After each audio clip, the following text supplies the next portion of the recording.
All right, and thank you for tuning in today. My name is Shelly Harrison. You are watching the National Veterans Radio Show.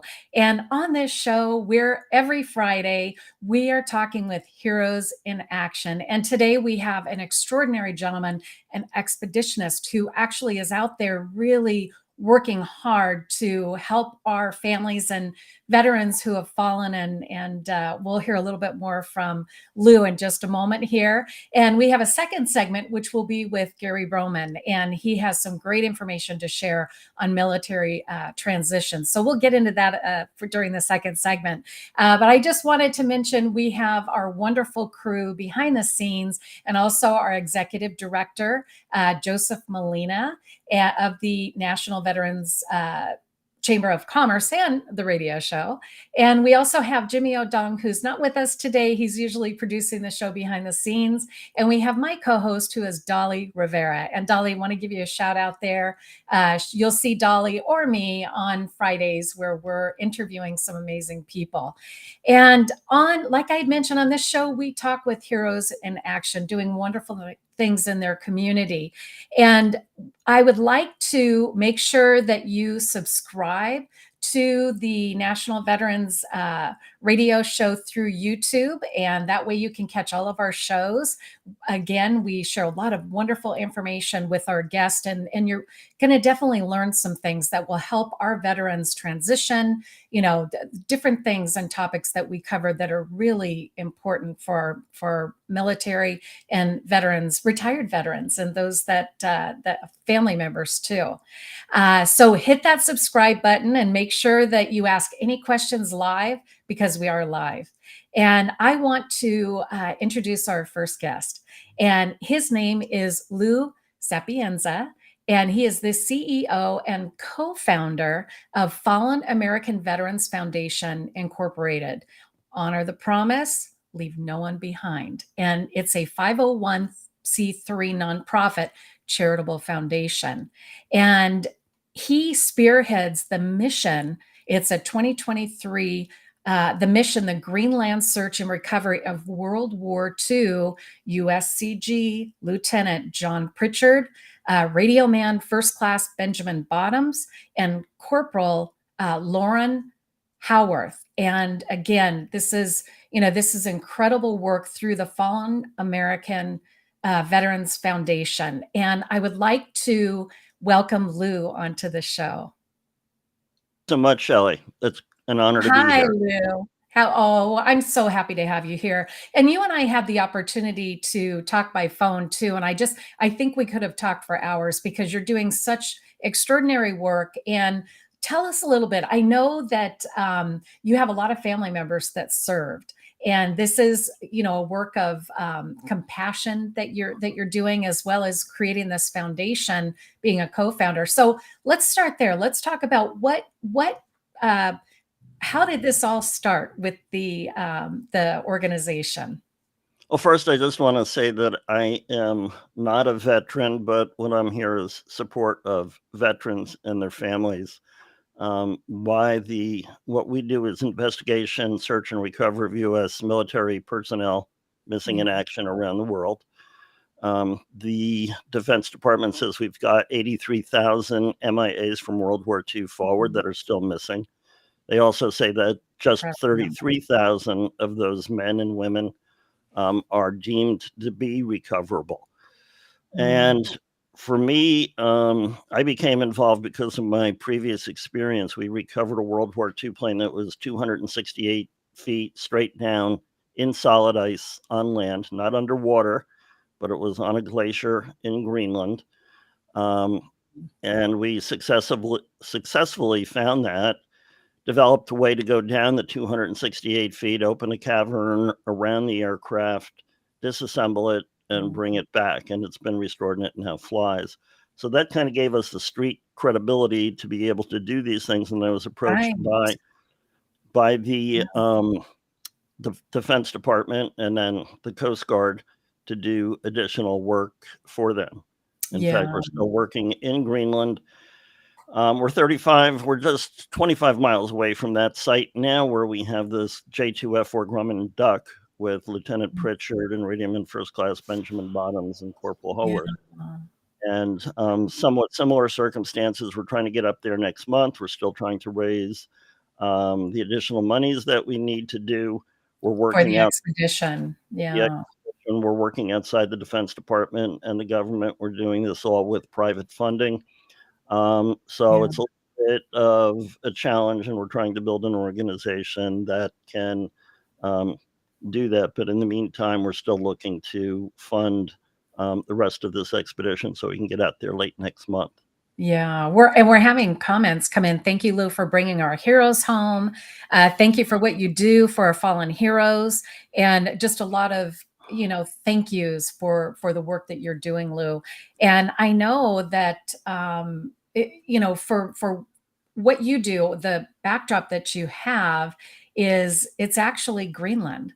It's a photograph that you took. So can you share a little bit about that with us? Because I know it also has to do with National Geographic. That particular photograph I took from my hotel room in Kulisuk. We'll do a plug for the Hotel Kulisuk, room 121, right out the window. Wow, what a view!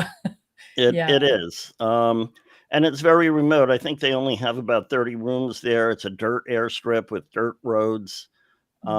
There's somewhere in the area of about 300 people in that village.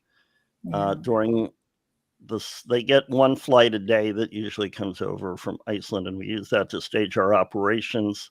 And then we travel about 120 miles down the coast, either by ship or by helicopter, to get to our site and work the site. And we'll be out there anywhere from 6 days to 3 months, depending upon what our funding is like.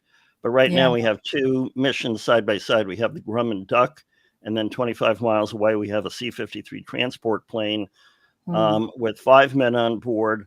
The plane went in under similar circumstances as the Grumman Duck. In fact, the Grumman Duck was out rescuing people off a B-17 that was looking for the C-53.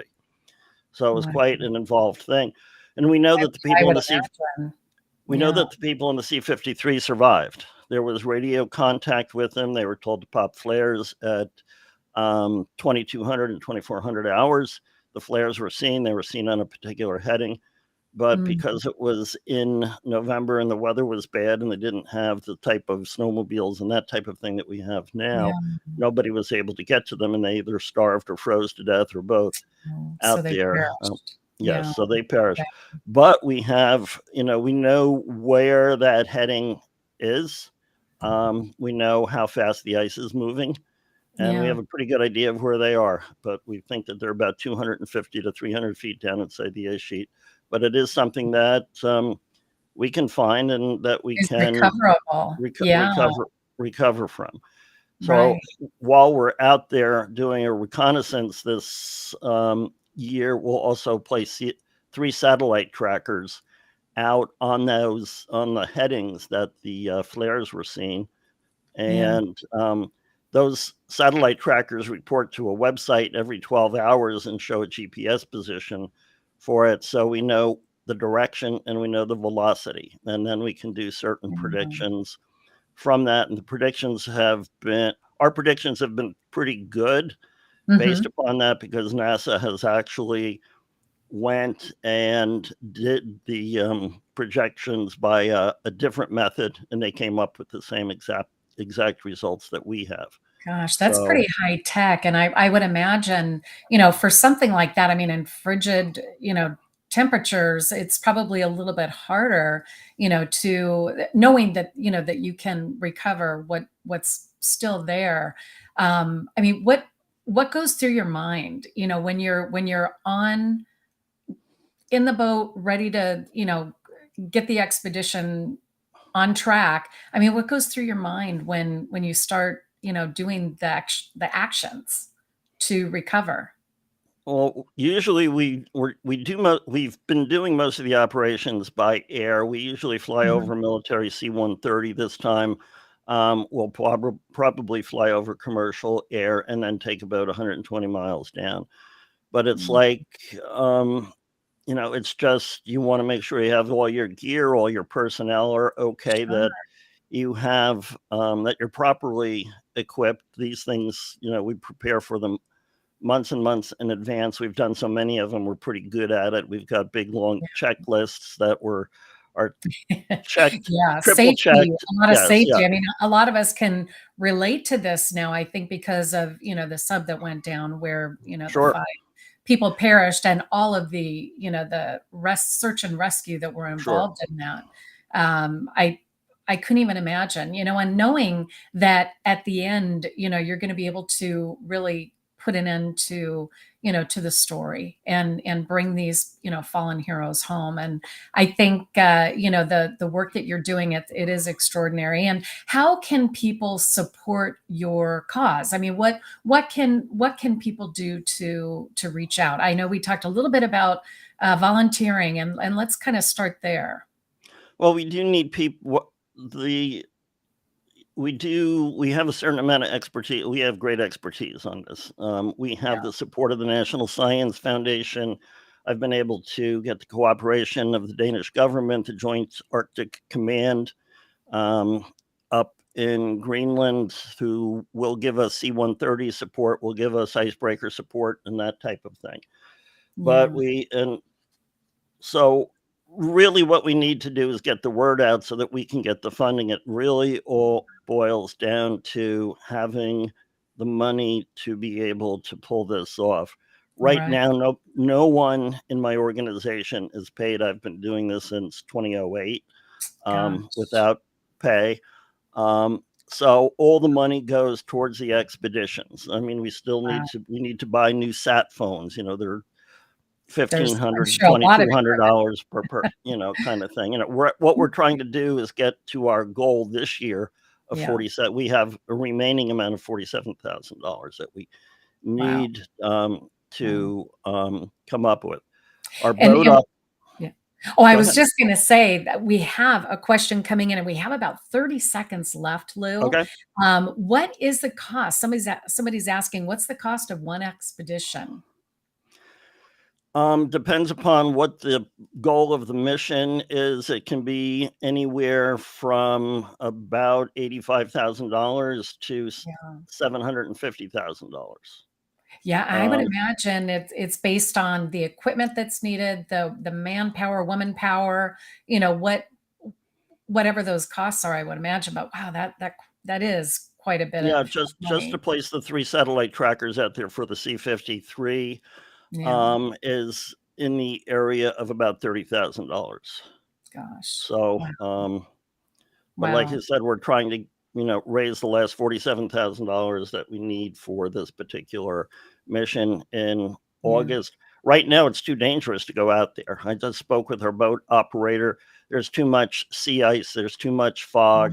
Yeah, I He would won't go imagine. down there unless he takes a second boat will come down. One of the Inuit hunters. It's prime Mm. hunting's for seal and that type of thing. So we pay him to go down, but he wants to be extra safe. So he said, "Hey, you Oh, want of to come down course. with us?" And then Yeah.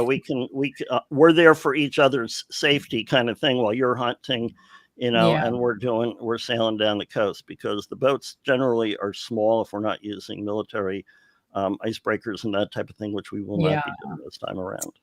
Wow.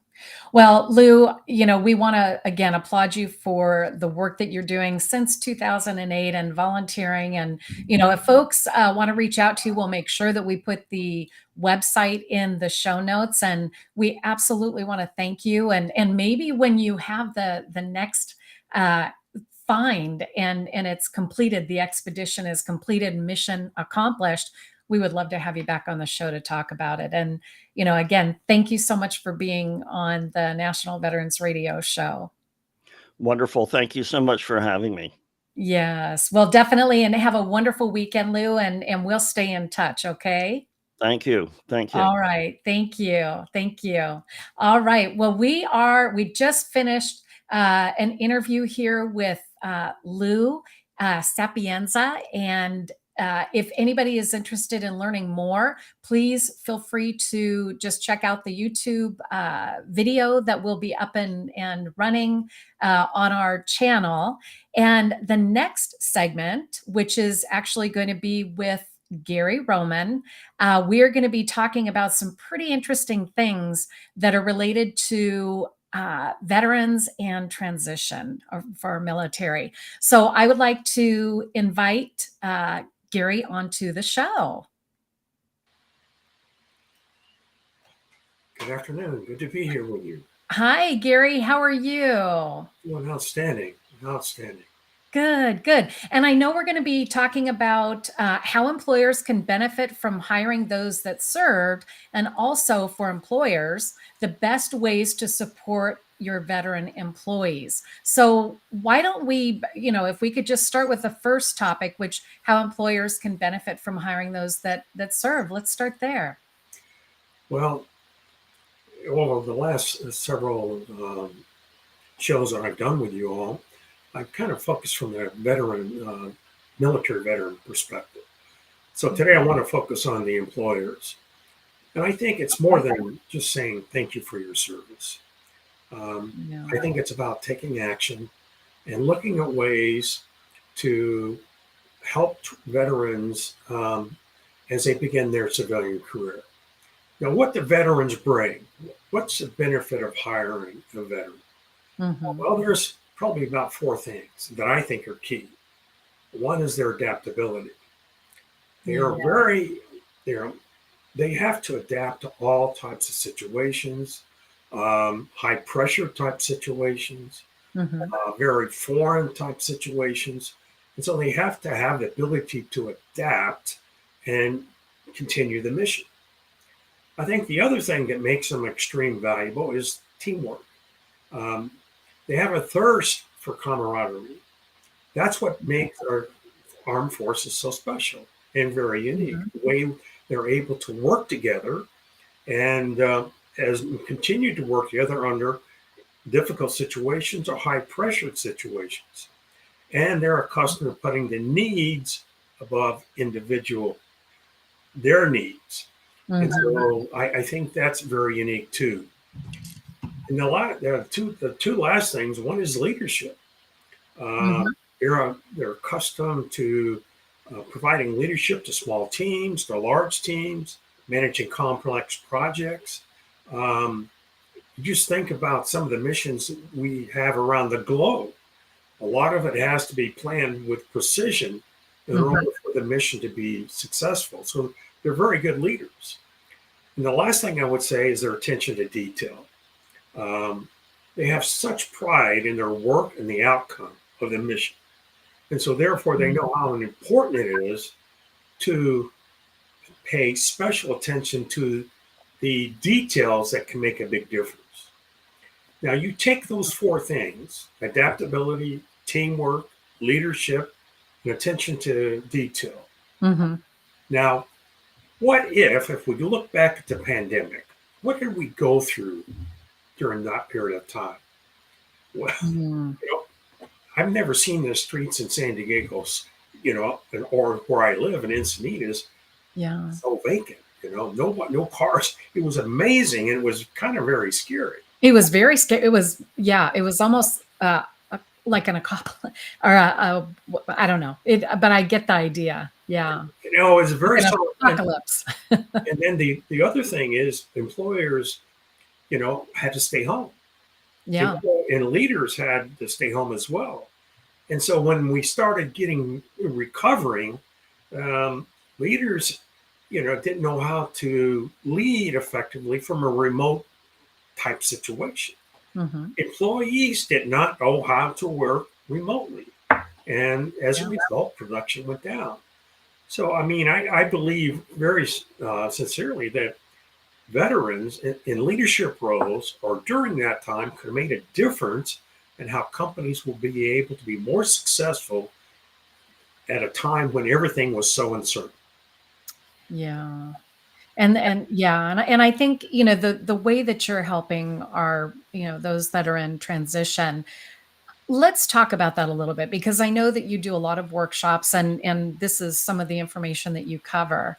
But the workshops that you run, Gary, let's talk about that for a moment, and then we'll kind of continue on with the rest of the questions.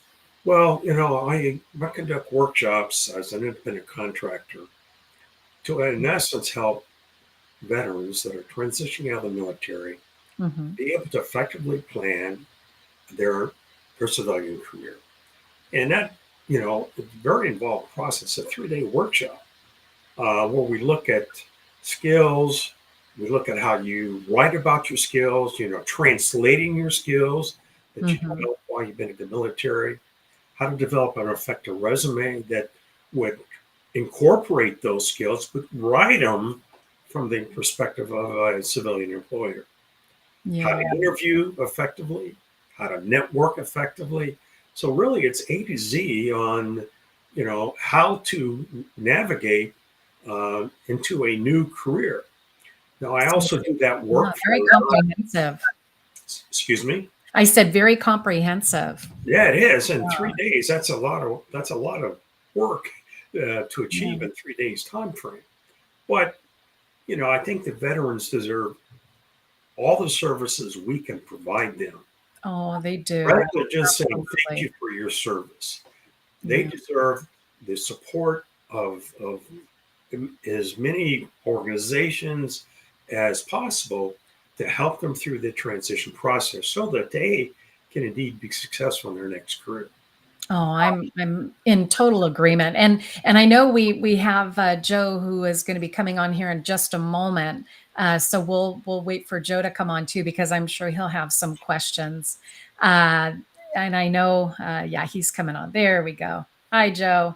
How you doing, And Shelley? Hey, for Gary. those of oh, hi, Joe, and for those of you just joining us, this is our executive director of the National Veterans Chamber of Commerce, Mr. Joseph Molina. Yeah. Well, thank you for allowing me to come in the show, Shelley. It's Oh, really we're a happy to have pleasure. you. And I'm very happy to see Gary in doing this segment on transition, Yeah. because he's right. One of the challenges that every veteran faces, it could be at different degrees. It may be a 1% or maybe 100% level of difficulty. But for the most part, every veteran feels like they are on their own, struggling on their own. By personal experience, that's the way I felt. But over time, you start thinking and talking to other veterans, and they're like, you start getting the common denominator around. The trend is like we all feel disconnected at some point. So what Gary does is, for me personally and for the chamber, a very important task, and it's something that the military supports. The Labor Department supports Gary on that, and we're very thankful for that, and we're grateful. The other part is once the veteran transitions out of the military, like Gary's done his job and all that kind of stuff, Mhm. and people get out and through that gate into the regular community. The military doesn't have an extension, as Gary knows, that says, okay, now you're out of the service. Here's a DD 214. You're out. You're done with us. So at that point, bases do not connect anymore, because their focus is active duty or transitioning active duty. So that's where all of the rest of us come in, all the Veteran Chamber of Commerce and all the resources that are within our communities. We come in to say, okay, now it's our turn.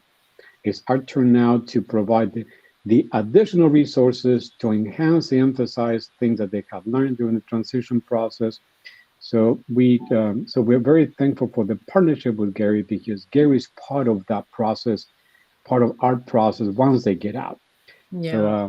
Yeah. just to take 2 minutes, 2 seconds on that is, Gary has been working with us in partnership to create programs. And so one of the questions about base workshops off base, and that's key, because not everyone can go back to the base. Yeah. Many veterans cannot go back to the base. Bases are very tight right now. And so we work with Gary and to other like Ed and other resources to provide off-base training. So the same thing that Gary does on base, we bring Gary off base and different. It's a topic base. So, but I. So when Gary, when you were talking about the employers, have you talked to employers to see what are the challenges, or what would they would like to see to hire veterans, and or what the challenges are why they do not hire a veteran in particular? Well, I think there's several. First of all, I'll use the example again of the pandemic.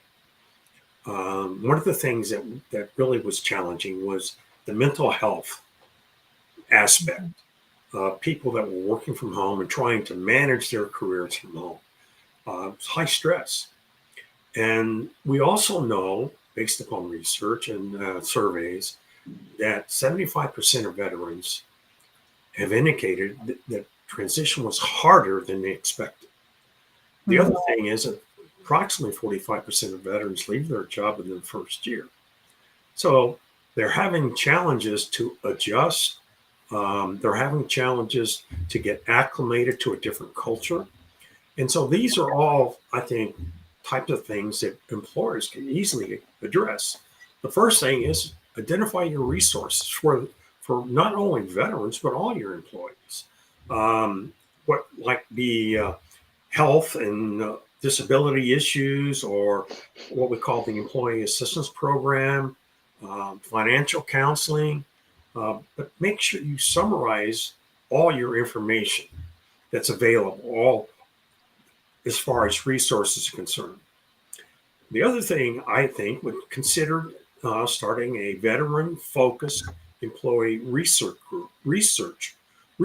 group.